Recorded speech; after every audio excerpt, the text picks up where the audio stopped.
harmony in the world within will be reflected in the world without by harmonious conditions, agreeable surroundings, the best of everything.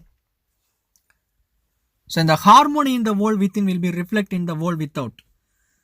உங்களுக்குள்ள இருக்கிற அந்த உலகம் இருக்கு பார்த்தீங்களா, அதனோட இணக்கமாக இருக்கிற விஷயங்கள் வெளிப்படும். நமக்குள்ள நிறைய விஷயம் இருக்குங்க, எக்கச்சக்கமான விஷயங்கள் இருக்குது. நிறைய பேர் சொல்லுவாங்க உங்களுக்குள்ள ஒரு திறமை இருக்கிறது, அதை கண்டுபிடிங்க அப்படின்னு சொல்லிட்டு. அடுத்து நிறைய பேர் கேட்டுட்டு இருக்கிற கேள்வி, எங்கிட்ட இருக்கிற திறமையை நான் எப்படி கண்டுபிடிக்கிறது, என்னுடைய பேஷனை எப்படி நான் கண்டுபிடிக்கிறது, இந்த மாதிரி நிறையா கேள்விகள் இருக்குது பார்த்தீங்களா. ரொம்ப ஃபேமஸான ஒரு கேள்வி, நான் யார், இந்த மாதிரி நிறையா போயிட்டு இருக்குது. ஸோ இதை எல்லாமே எப்படி கண்டுகொள்வது, எப்படி இதெல்லாம் வெளிப்படுத்துவது, இதெல்லாம் எப்படி எனக்குள்ளே இருக்கிற விஷயம் வெளியே வரும் அப்படின்னு பார்த்தீங்கன்னா, the harmony in the world within, அதாவது உங்களுக்குள்ளே இருக்கக்கூடிய அந்த உலகத்தோடு எது இணங்குதோ, எது இணக்கத்தில் ஈடுபடுதோ, அதாவது ஒரு நல்ல ஒரு ரிலேஷன்ஷிப்பில் ஈடுபடுதோ அதுதான் வெளியே வரும், எல்லாம் வெளியே வராது. நம்ம மைண்டுக்குள்ளே நிறையா இருக்குது. இப்போது ஆக்சுவலி உங்கள் இன்னொரு விஷயம் சொல்லட்டுங்களா, நீங்கள் தேடிட்டு இருக்கிற அத்தனை விஷயங்களையும் எடுத்துக்கோங்களேன். உங்களோட இலக்குகள் எதுவாக வேணாலும் இருக்கலாம், அதுக்கு ஏதோ ஒரு பதில் தேடிட்டு இருக்கிறீங்க. அத்தனை பதில்களுக்கான, அத்தனை விஷயத்துக்கான பதில்களும் தீர்வுகளும் உங்களுக்குள்ளேயே தான் இருக்குது. நிறையா இன்ஃபர்மேஷன் உங்களுக்குள்ளே இருக்குது. ஆனால் அதெல்லாம் வச்சு நம்ம லைஃப்பில் அப்ளை பண்ணுறோமானா இல்லை அப்படின்னு ஒரு பதில் வருது. ஏன்? அது எல்லாம் எனக்குள்ளே இருக்கிற அறிவு, எனக்குள்ளே இருக்கிற திறமைகள் எல்லாமே பார்த்திங்கன்னா ஒரு ராவா அப்படியே இருக்குது. அது அப்படியே பயன்படுத்த முடியாத ஒரு நிலையில் இருக்குது. அது என்னுடைய உள்ளுக்குள்ளே இருக்கிற அந்த உலகத்தோடு ஒரு சரியான ஒரு இணக்கம், ஒரு கனெக்ஷனில், ஒரு சரியான ஒரு ரிலேஷன்ஷிப்பில் இல்லை. அது இருந்தால் மட்டும்தான் அது வெளியே வரும். So will be reflected in the world without by harmonious conditions. எப்படி எனக்குள்ள இருக்கிற விஷயம் இணக்கம் ஏற்படும் போது வெளியே வரும்னா, by harmonious condition, agreeable surroundings, the best of everything. இந்த 3 விஷயத்தின் மூலமாக வெளியே வரும். ஹார்மோனியஸ் கண்டிஷன்ஸ் அப்படின்னா என்ன அப்படின்னா, நிலைகள் அப்படின்னு வச்சுக்கலாம். இணக்கமான நிலைகள் ஏற்படணும். இப்போது எனக்குள்ள ஒரு பெரிய அறிவு இருக்குங்க, ஒரு பெரிய திறமை இருக்குது. இதை வச்சு நான் எப்படி சம்பாதிக்கிறது? எனக்குள்ளே அறிவு இருந்துட்டால் போதுமா, சம்பாரிச்சிட முடியுமா? நான் ரொம்ப ஸ்மார்ட்டாக இருக்கேன், எனக்கு சம்பாரிச்சிட முடியுமா? எனக்கு நிறையா, நான் ரொம்ப புத்திசாலி, என்னால் சம்பாரிச்சிட முடியுமா அப்படின்னா இல்லை. ஹார்மோனியஸ் அந்த ஒரு நிலைப்பாடு சரியான ஒரு இணக்கமான ஒரு நிலைப்பாடாக மாறணும். இப்போது நான் இன்னொரு விஷயத்து கூட நான் கம்பேர் பண்ணுறேன். வேல்யூடெயின்மெண்ட் வீடியோஸ் சீரீஸில் ஒரு வீடியோ பார்த்தோம். என்ன அப்படின்னா, ஏன் உங்களுடைய ஐடியா தோக்குது அப்படின்னு சொல்லிட்டு ஒரு வீடியோ. நீங்கள் அந்த வீடியோ பார்க்கலன்னா நீங்கள் சேனலில் கிளிக் பண்ணி நீங்கள் போய் அந்த வீடியோவை பார்க்கலாம். இப்போ சமீபத்தில் போட்ட ஒரு வீடியோ தான். அந்த வீடியோவில் ஒரு விஷயம், இப்போ நிறைய பேர் நம்ம பார்க்குறோம். மார்க் ஜாகர்பர்க் ஆகட்டும், ஃபேஸ்புக்கோட சிஇஓ. இப்போ மார்க் ஜாகர்பர்க் ஃபேஸ்புக்கை கிரியேட் பண்ணார். கிரியேட் பண்ண உடனேயே அது ஒரு பெரிய ஒரு $1 பில்லியன் கம்பெனியாக வளர்ந்துடல. அது இன்னொரு ஒரு பெரிய ஒரு மார்க்கெட்டிங் பர்சனை சந்திக்கிறாரு. அவருக்கு நிறைய ஸ்கில்ஸ் இருக்குது, சேல்ஸ் ஸ்கில் இருக்குது, மார்க்கெட்டிங் ஸ்கில் இருக்குது. அது எப்படி பிஸ்னஸாக கன்வெர்ட் பண்ணுறது அப்படிங்கிற அத்தனை விஷயங்கள் இருக்குது. அவரும் இவரும் ஒன்றாக இணையும் போது, அந்த இடத்துல ஒரு ரிலேஷன்ஷிப் ஃபார்ம் ஆகும்போது, அந்த இடத்துல ஒரு இணக்கம் ஏற்படும் போது ஃபேஸ்புக் வளர்ச்சி அடையுது. ஸோ இதே மாதிரி தான் ஒவ்வொரு விஷயமும், ஆப்பிளும் அதே மாதிரி தான். நீங்கள் ஒவ்வொரு விஷயத்தை எடுத்துக்கிட்டிங்கனாலும் ஒரு ஐடியா அப்படின்னு ஒரு விஷயம் இருக்குது. ஆனால் ஐடியா மட்டுமே உலகத்தில் மிகப்பெரிய வெற்றியை அடைவது இல்லை. அந்த ஐடியா அதுக்கான ஒரு சரியான ஒரு கண்டிஷனை மேட்ச் ஆகும்போது, ஒரு கனெக்ட் ஆகும்போது தான் அது டெவலப் ஆகுது அப்படின்னு சொல்லிட்டு பேட்ரிக் பெட்-டேவிட் சொல்லியிருப்பார். அதே விஷயந்தான் இங்கேயும் நடக்குது, வேற ஒன்றும் இல்லை. என்னென்னா, உங்களுக்குள்ளே எத்தனை விஷயங்கள் வேண்டுமானாலும் இருக்கலாம், ஆனால் அதற்கான சரியான ஒரு சூழல், ஒரு சரியான ஒரு கண்டிஷன் அதுவும் இதுவும் ஒன்றா இணையணும். அதாவது உங்களுக்குள்ளே எந்த அளவுக்கு அறிவு திறமைகள் இருக்கிறதோ, இப்போ அதை நீங்கள் என்னவா வேணால் கன்வெர்ட் பண்ணலாம், பணமாக கன்வெர்ட் பண்ணலாம், பொருளாக கன்வெர்ட், எதோ வேணால் கன்வெர்ட் பண்ணலாம். ஆனால் அதற்கான சூழல் கண்டிப்பாக ஏற்பட்டு இருக்க வேண்டும். அதுவும் இது ஒன்றா இணைஞ்சிருக்கணும், அப்போ தான் அது நடக்கும் அப்படிங்கிறாரு. அடுத்தது பார்த்திங்கன்னா அக்ரியபிள் சரௌண்டிங் அப்படிங்கிறது. ஸோ இது சூழல், கண்டிஷன் அப்படிங்கிறது அந்த ஒரு நிலை அப்படின்னு சொல்லலாம். அதாவது கண்டிஷன் அப்படிங்கிறது இந்த இடத்துல அதற்கு என்னென்ன விஷயங்கள் எல்லாம் தேவையோ அத்தனை விஷயங்களும் இருக்கிறது கண்டிஷன் அப்படின்னு எடுத்துக்கலாம். சரௌண்டிங் அப்படிங்கிறது வந்து அதற்கான ஒரு சரியான ஒரு இடம், ஒரு பிளேஸ் அப்படின்னு வச்சுக்கலாம், ஒரு ஸ்பேஸ் அப்படின்னு வச்சுக்கலாம், ஒரு சூழல் அப்படின்னு எடுத்துக்கலாம். மூணாவது விஷயம் வந்து பார்த்திங்கன்னா தி பெஸ்ட் ஆஃப் எவ்ரிதிங். எல்லாவற்றிலும் அது ஒரு சிறந்த ஒரு விஷயமாக இருந்தால் மட்டும்தான் உங்களுக்குள்ள இருக்கிற அந்த உலகத்தில் இருக்கக்கூடிய விஷயங்கள் வந்து வெளிப்படும் அப்படின்னு வந்து சொல்கிறார். சரி, இப்போ நான் ஆரம்பத்தில் நான் சொன்னேன், உங்களுக்குள்ள உங்களுடைய தேடலுக்கான அத்தனை பதில்களும் இருக்கிறது, உங்களுடைய விருப்பங்களை நிறைவேற்றுவதற்கான அத்தனை விஷயங்களும் இருக்கிறது. ஆனால் ஏன் அது வேலை செய்யலை, ஏன் அதை வெளிப்படலை, ஏன் உங்களுக்குள்ள இருக்கிற விஷயம் வெளியே வரலன்னா இணக்கம் ஏற்படவில்லை. எதோடு எது இணக்கம் ஏற்படலை அப்படின்னா உங்களுக்குள்ள இருக்கிற அந்த அக உலகம் புற உலகம் ரெண்டா ஜஸ்ட் கற்பனை பண்ணி பாருங்கள். ஒரு வட்டம் இருக்குது, அந்த வட்டத்தை வந்து நடுவாக மேலேருந்து கீழே நடுவில் ஒரு கோடு போடுங்க. லெஃப்ட் சைடில் இருக்கிறது வந்து இன்டர்னல் வேர்ல்டு அப்படின்னு வச்சுக்கோங்க, இன்னர் வேர்ல்டு அக உலகம். வெளியே இருக்கிற இன்னொரு பார்ட் வந்து பார்த்திங்கன்னா இன்னொரு அரை வட்டம் வந்து புற உலகம் அப்படின்னு வச்சுக்கோங்க. நடுவில் ஒரு டோர் இருக்கிறதா கற்பனை பண்ணிக்கோங்க. இதுக்குள்ளே என்ன இருக்கோ அது வெளியே வருது, ஆனால் எல்லாமே வெளியே வர்றது இல்லை. இந்த அக உலகத்துக்கும் புற உலகத்துக்கும் எது மேட்ச் ஆகுதோ, எது ஒரு நல்ல உறவில், நல்ல ஒரு இணக்கத்தில், ஒரு கனெக்டிவிட்டியில், ஒரு மேட்ச்சில், அது என்ன வேணால் சொல்லிக்கலாம், வைப்ரேஷன் மேட்ச்னு சொல்லலாம், ஃப்ரீக்வன்சி மேட்ச்னு சொல்லலாம், என்ன இருக்கோ அதுவும் இதுவும் ஒன்றா இணையும் போது அது வெளிப்படுது. ஸோ அது வெளிப்படணும் அப்படின்னா அதற்கான ஒரு நிலை, அதுக்கு என்னென்னலாம் சரியாக இருக்கணுமோ அந்த விஷயங்கள் எல்லாம் கரெக்டாக இருக்கணும். இப்போ நான் வந்து இப்படி சொல்கிறேனே, இப்போ ஒருத்தர் வந்து ஒரு பிஸ்னஸ் பண்ணணும், அது நல்லா பணம் சம்பாதிக்கணும் அப்படின்னு வந்து நினைக்கிறாரு. இப்போ அந்த பணம் சம்பாதிக்கிறதுக்கான சரியான அவர் மைண்டுக்குள்ளே இதெல்லாம் இருக்குது, எல்லாமே இருக்குது அவருக்குள்ளே. அவர் திறமைசாலி தான், அவர் வந்து அறிவாளி தான், புத்திசாலி தான், அவர் அந்த நல்லா கொண்டுட்டு போகிற விஷயங்கள் எல்லாமே அவருக்குள்ளே இருக்குது, அதை க்ரியேட் பண்ணி கொண்டு போக முடியும்.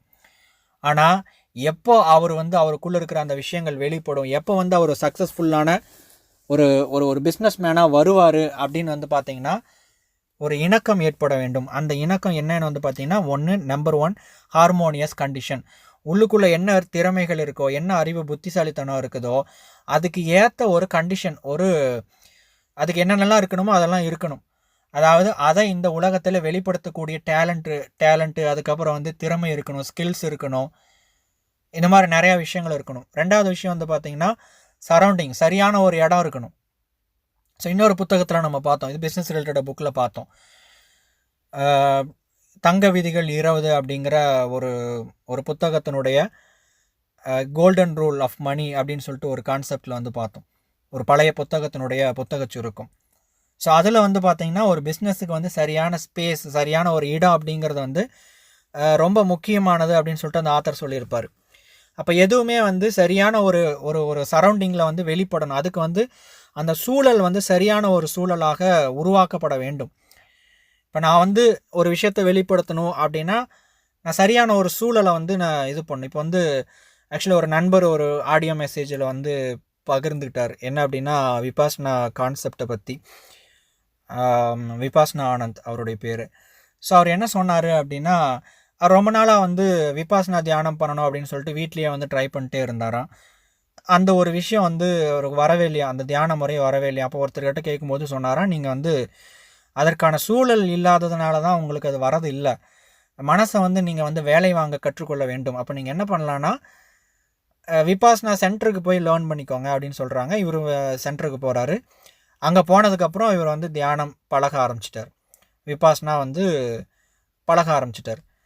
அப்போ அதற்கான சூழலை ஏற்படுத்தி கொடுக்கும்போது, அதுக்கான சரௌண்டிங் வாய்ப்பு வரும்போது அது நடக்க ஆரம்பிச்சிருது. ஸோ இந்த இடத்துல வந்து பார்த்திங்கன்னா அக்ரியபிள் சரௌண்டிங் அப்படின்னு சொல்கிறாரு. அதாவது அதற்கு ஒத்து போகக்கூடிய ஒரு சூழல் உருவாக்கப்பட்டால் அது வெளியே வருங்கிறார். அப்போ நான் வந்து ஒரு விஷயத்தை கற்றுக்கணும் அப்படின்னு வரும்போது சும்மா அதுக்கான சரியான சூழல் இல்லாமையும் நான் அதை வெளிப்படுத்த முடியாது. சரியான சூழல் ஏற்படும் போது மட்டும்தான் அது வெளிப்படும் அப்படின்னு சொல்கிறார். மூணாவது வந்து பார்த்திங்கன்னா த பெஸ்ட் ஆஃப் எவ்ரிதிங், எல்லாவற்றிலும் சிறந்த ஒரு விஷயம் இருக்க வேண்டும். இப்போ எனக்கு வந்து சூப்பராக ஒரு ஒரு பிரியாணி செய்கிறது எப்படின்னு எனக்கு தெரியும். நான் வந்து யூடியூப் வீடியோவில் பார்த்துட்டேன், எப்படின்னு சொல்லிட்டு வீடியோ பார்த்துட்டு எனக்கு அத்தனை நாலேஜ் இருக்குது. எனக்கு வந்து பார்த்திங்கன்னா ஹார்மோனியஸ் கண்டிஷன்ஸ் அப்படின்னு வச்சுக்கலாமா, என்னென்ன வேணுமோ அதெல்லாம் இருக்குது. சமையல் கட்டில் சமையல் அறையில் இருக்குது. அக்ரியபிள் சரௌண்டிங், சமைக்கிறதுக்கான ஒரு விஷயமும் உருவாயிருச்சு. ஆனால் the best of everything வேணும். என்ன எவ்ரி திங்? எனக்கு எக்ஸ்பீரியன்ஸ் வேணும். அந்த கை பக்குவம்னு ஒரு விஷயம் சொல்லுவாங்க பார்த்தீங்களா, அந்த விஷயம் இருக்கணும். அப்போ தான் அது வந்து பிரியாணியாக இருக்கும். இல்லைனா பிரியாணி மாதிரி ஒன்றாக தான் இருக்கும், பிரியாணியாக இருக்காது. ஸோ அதே மாதிரி தான் இந்த விஷயங்களும். அப்போ ஒரு விஷயம் உங்களுக்கு உள்ளே இருக்கிறது வெளிப்பட வேண்டும் என்றால் இந்த 3 விஷயம் ஒன்றா இணையணும், ஒரு இணக்கம் ஏற்பட வேண்டும். It is the foundation of health and a necessary essential to all greatness, all power, all attainment, all achievement and all success. நம்ம என்னெல்லாம் நம்ம வேணும்னு எதிர்பார்த்துட்டு இருக்கிறோமோ, தேடிட்டு இருக்கிறோமோ, அத்தனை விஷயங்களை ஒரு பட்டியல் போட்டு காமிக்கிறார் இவர் Charles F Haanel. If the foundation of health, it is the foundation of health and necessary essential to all greatness. இதுதான் வந்து பார்த்தீங்கன்னா ஒரு ஆரோக்கியமான மற்றும் நமக்கு என்னென்னலாம் தேவைன்னு எதிர்பார்த்துட்டு இருக்கிறோமோ ஒரு பெரிய ஒரு நிலை, பெரிய ஒரு பவர், அதுக்கப்புறம் எதெல்லாம் நம்ம அடையணும்னு நினைக்கிறோமோ அந்த விஷயங்கள், எதுலாம் சாதனை படைக்கணும்னு நினைக்கிறோமோ அது, எதுலெல்லாம் வெற்றி அடையணும்னு நினைக்கிறோமோ அத்தனை விஷயங்களுக்குமான அடித்தளம் என்பது, பேஸ்மெண்ட் அப்படிங்கிறது வந்து இதுதான் அப்படின்னு சொல்கிறார். இது இந்த அக உலகம் அப்படிங்கிறது தான். அக உலகம் அப்படிங்கிறத விட அக உலகத்தில் இருக்கிறது எப்போ வெளியே வரும் அப்படின்னு ஒரு கான்செப்ட் பார்த்தோம் பார்த்தீங்களா, இதுதான் வந்து பேஸான கான்செப்ட், இதுதான் வந்து ஃபவுண்டேஷன். அப்போ இதை புரிஞ்சுக்கிட்டா இந்த புத்தகம் முழுவதையும் புரிந்து கொள்ள முடியும். இது அடிப்படை கான்செப்ட். அதே மாதிரி இந்த விஷயத்தை புரிஞ்சுக்கிட்டோம்னா மற்ற எந்த புத்தகத்தையும் புரிந்து கொள்ள முடியும், சீக்ரெட்டையும் புரிஞ்சுக்க முடியும். சீக்ரெட்டோட பேஸ் இதுதான். என்ன சொல்கிறாங்க, அந்த ஒரு அக்ரியபிள், இப்போ நீங்கள் லா ஆஃப் அட்ராக்ஷனில் அதிகமான பாசிட்டிவான விஷயங்களை ஈர்ப்பதற்கு ஒரு இணக்கம் ஏற்பட வேண்டும். அதாவது உங்களுக்குள்ளே இருக்கிற அந்த மனசை வந்து பார்த்திங்கன்னா பாசிட்டிவாக நேர்மறையாக மாற்றிட்டா வெளியில் இருக்கிற விஷயங்களெல்லாம் நீங்கள் அட்ராக்ட் பண்ண ஆரம்பிச்சிடுவீங்க. ஒரு இணக்கம் ஏற்பட்டு விடும். அதுக்கு ஒரு பாலத்தை கட்டி விட்டுறாங்க, அதுதான் இணக்கம் அப்படின்னு சொல்லலாம். ஸோ அதுதான் இது ஒரு பேஸ்ன்னு வச்சுக்கலாமே. ஸோ இந்த கருத்தோட மற்ற புத்தகங்களை அணுகி பாருங்கள், எல்லாமே உங்களுக்கு தெரிய வர ஆரம்பிச்சிடும், புரிய ஆரம்பிச்சிடும். Number 10. Harmony in the world within means the ability to control our thoughts and to determine for ourselves how any experience is to affect us. So இந்த harmony in the world within அப்படின்னா என்னங்க, நமக்குள்ளே இருக்கிற அந்த உலகத்தோடு ஒரு இணக்கம் ஏற்படுவது என்றால் என்ன, ஒரு நல்லுறவு ஏற்பட வேண்டும் அப்படின்னு சொல்ல மேலே பார்த்தோம் இல்லைங்களா. அப்படின்னா என்ன சொல்ல வர்றாங்க அப்படின்னு வந்து பார்த்தீங்கன்னா, the ability to control our thoughts and to determine for ourselves how any experience is to affect us. நம்முடைய எண்ணங்களை நம்ம கட்டுப்படுத்துகிறோம் பார்த்தீங்களா, எப்படி கட்டுப்படுத்துகிறோம், அதை கட்டுப்படுத்துகிற அந்த விஷயத்தில் இந்த இது இருக்குது, இந்த ஹார்மோனியஸ் இருக்குது. இதில் என்ன இன்னொரு விதத்தில் சொல்லணும் அப்படின்னா, நமக்கு சீக்ரெட்டில் சொல்லப்பட்ட அதே கான்செப்ட் தான். நமக்கு என்ன வேணுமோ அந்த விஷயத்தில் நம்முடைய கவனத்தை செலுத்தணும், நமக்கு என்ன வேண்டாமோ அந்த விஷயத்தில் நம்ம கவனத்தை செலுத்தக்கூடாது. இதுதான் இங்கே சொல்லியிருக்கிற ஒரு விஷயம். அப்போது ஒரு இணக்கம் ஏற்பட வேண்டும் என்றால் எதற்கு இணக்கம் ஏற்பட வேண்டுமோ அந்த எண்ணத்தை புகுத்துவது, அந்த எண்ணத்தில் நிலைத்திருப்பது, இதுதான் முக்கியம். தேவையில்லாத எண்ணங்கள் வரும்போது அதை தவிர்த்து விட்டு திரும்ப நம்முடைய ஃபோக்கஸை நமக்கு வேணுங்கிற விஷயத்தில் கொடுக்க வைப்பது, இதுதான் ability to control our thought அப்படின்னு சொல்கிறது. நம்ம எண்ணங்களை கட்டுப்படுத்தும் சக்தி. சீக்ரெட்டில் வந்து பார்த்திங்கன்னா இன்னொரு விஷயம் சொல்லியிருப்பாங்க. ஆக்சுவலி என்ன அப்படின்னா, உங்களுடைய எண்ணங்களை வந்து நீங்கள் கட்டுப்படுத்தணும் அப்படிங்கிற மாதிரி ஒரு இடத்துல வந்து சொல்லுவாங்க. எண்ணங்களை வந்து நீங்கள் கவனிக்க துவங்கணும் அப்படின்னு சொல்லுவாங்க. எண்ணங்களை கவனிக்க துவங்கணும் அப்படின்னு வந்து பாப் டாயில் இல்லை, ஆக்சுவலி இன்னொருத்தர் வந்து சொல்லுவார், ஜோ விட்டாலே சொல்லுவார். ஜோ விட்டாலே சொல்லி முடிச்சதுக்கப்புறம் டக்குன்னு கட் பண்ணிட்டு இன்னொருத்தவங்க பேசுவாங்க. என்ன பேசுவாங்கன்னா, உங்கள் எண்ணங்களை வந்து கண்காணிக்கலாம் முடியாது, அதுக்கு பதிலாக அவங்க உணர்வுகளை கண்காணிக்கலாம் அப்படின்னு சொல்லுவாங்க. ஆக்சுவலி நீங்கள் நல்லா அந்த சீக்ரெட் மூவியில் பார்த்தீங்கன்னா ஜோ விட்டாலே தெளிவாகவே சொல்லுவார், உங்களுடைய எண்ணங்களை நீங்கள் கண்காணிக்கணும்னு சொல்லுவார். எண்ணங்களை கண்காணிக்க முடியாதுன்னு இன்னொருத்தவங்க சொல்லுவாங்க. ரெண்டுமே வேறு கருத்துக்கள், ஒரே கருத்துக்கள் கிடையாது, வேறு கருத்துக்கள். எண்ணங்களை கண்காணிக்கவும் முடியும், எண்ணங்களை கட்டுப்படுத்தவும் முடியும். எண்ணங்களை கண்காணிக்கவும் முடியாது, கட்டுப்படுத்த முடியாது. யாருக்கு? மனம் சரியான நிலையில் இயங்குபவர்களுக்கு எண்ணத்தை கண்காணிக்க முடியும், மனம் சரியான நிலையில் இயங்குபவர்களுக்கு எண்ணத்தை கட்டுப்படுத்த முடியும். மனம் சரியான நிலையில் இயங்காதவர்களுக்கு இதை பண்ண முடியாது. ஸோ அப்போ வந்து சீக்ரெட்டில் உங்கள் உணர்வுகளை கவனிங்க அப்படின்னு சொன்னது வந்து பார்த்திங்கன்னா ஒரு ரொம்ப டீப்பான ஒரு கான்செப்டில் இருக்கிற டீப்பான ஒரு மனப்பக்குவத்தில் இருக்கக்கூடியவங்களுக்கு சொன்ன ஒரு விஷயம் கிடையாது. பொதுவாக சொல்லியிருக்கிறாங்க. ஏன்னா எல்லாத்தினாலே அந்த விஷயம் முடியாது. சரி, அதற்கான பயிற்சி என்னங்க? அது எப்படி நான் அதை கொண்டு வருதுன்னா அதுக்கு பேர் தான் வந்து தியானம், மெடிடேஷன். ஸோ இந்த விபாசனாவாகட்டும், ஆனாபானாசதி தியான முறையாகட்டும், இதெல்லாமே வந்து என்ன பண்ணுது அப்படின்னா நம்மளுடைய ஒரு சரியான ஒரு நோக்கத்தோடு நம்முடைய மனசோட வேகத்தை குறைச்சி நம்முடைய மனதனுடைய தன்மையை வந்து அதிகரித்து எண்ணங்களை வந்து குறைச்சி இதெல்லாம் பண்ணக்கூடிய அத்தனை மனசோட நிலையை மனசை வந்து அப்கிரேட் பண்ணக்கூடிய விஷயங்கள் அத்தனையும் இந்த தியான முறைகளில் இருக்குது. இதுதான் விஷயம். அப்போ ஆக்சுவலி சீக்ரெட்டில் சொன்னதை வந்து டெக்னிக்கை தான் முன் வச்சு சொல்லியிருக்கிறாங்க. இந்த மாதிரியான நிரந்தரமான ஒரு நிலையை உருவாக்கக்கூடிய பயிற்சிக்கு அங்கே முக்கியத்துவம் கொடுக்கல, டெக்னிக்கை கொடுத்துருக்குறாங்க. அதனால தான் நீங்கள் அதை தாண்டி வெளியே தேடணும்னு சொல்கிறது. அதனால தான் சீக்ரெட்டை நீங்கள் ஃபாலோ பண்ணுங்கள். அது பேஸ், அது வந்து அடிப்படை, அது வந்து சின்ன குழந்தைகளுக்கானது, அது வந்து ஒரு எல்கேஜி மாதிரி. அதை தாண்டி நிறையா விஷயங்கள் இருக்குது அப்படின்னு ஏன் சொல்கிறேன்னா இந்த மாதிரி பல்வேறு காரணங்கள் இருக்கிறது. சரி, இப்போது and to determine for ourselves how any experience is to affect us.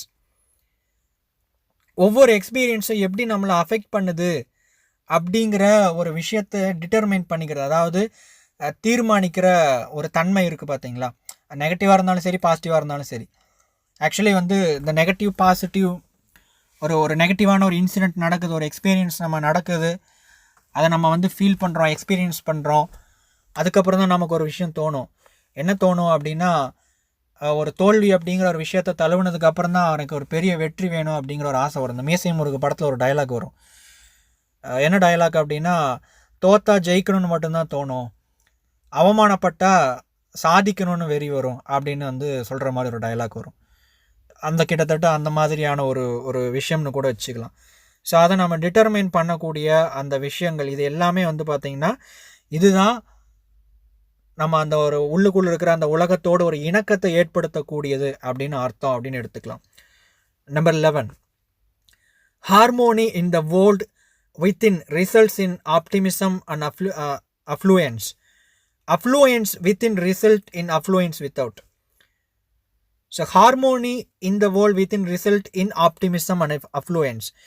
So எனக்குள்ளே இருக்கக்கூடிய உங்களுக்குள்ளே இருக்கக்கூடிய அந்த உலகத்தோடு ஒரு இணக்கத்தை ஏற்படுத்திட்டா என்ன நடக்கும்னு வந்து பார்த்திங்கன்னா அதோட ரிசல்ட் என்னவாக இருக்கும் அப்படின்னா ஆப்டிமிசம்.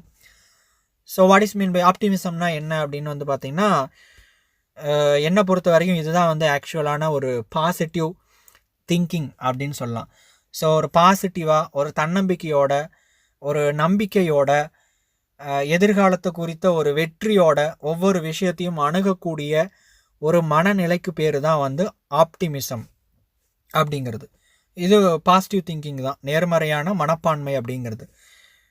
அஃப்ளூயன்ஸ் அப்படிங்கிறது வந்து பார்த்திங்கன்னா ஒரு செல்வ செழிப்பான ஒரு நிலைமை. எகைன் இது வந்து பணம் அப்படிங்கிற ஒரு விஷயம் மட்டும் இல்லை இந்த இடத்துல. செல்வம் அப்படிங்கிறது உங்களுக்கு எல்லாத்துக்குமே தெரியும். ஆரோக்கியம் கூட செல்வத்தில் ஒரு பகுதி தான். எல்லாத்தையும் ஒன்றா இணைச்சிக்கோங்க. எல்லா விஷயத்துலையும் சிறப்பான பெஸ்ட்டான ஒரு விஷயம். ஸோ ஒரு வெல்த்தான ஒரு ரிச்சான ஒரு விஷயம்னு வச்சுக்கோங்க. ஸோ அந்த மாதிரி ஒரு செல்வ செழிப்பான நிலைமை, இதை ஒரு affluence within result in affluence without. எனக்கு உள்ள செல்வ செழிப்பு என்பது உருவாகிவிட்டால் எனக்கு வெளியே செல்வ செழிப்பு என்பது உருவாகிவிடும். ஸோ செல்வ செழிப்பு வேணும் அப்படின்னு சொல்லிட்டு நம்ம வெளியே தேடிட்டு இருக்கிற விஷயங்களை எல்லாம் எனக்குள்ள உருவாக்கிவிட்டால், உங்களுக்குள்ள உருவாக்கிவிட்டால் வெளியே அது ரிஃப்ளெக்ட் ஆகிவிடும். இதுதான் வந்து காஸ் அண்ட் எஃபெக்ட் அப்படிங்கிற அந்த ஒரு கான்செப்ட் அப்படின்னு கூட வச்சுக்கலாம். ஸோ அந்த கான்செப்ட் தான் நீங்கள் எக்ஸ்பிளைன் பண்ணுறாரு. ஸோ இதை மாற்றினா அது மாறும் அப்படிங்கிறதான் கான்செப்ட். ஸோ அந்த வீடியோ பற்றி என்ன நினைக்கிறீங்க, இதில் நீங்கள் கற்றுக்கிட்ட விஷயங்கள் என்ன அப்படிங்கிறத வந்து கீழே வந்து தெரியப்படுத்துங்க. தேங்க்ஸ் ஃபார் வாட்சிங்.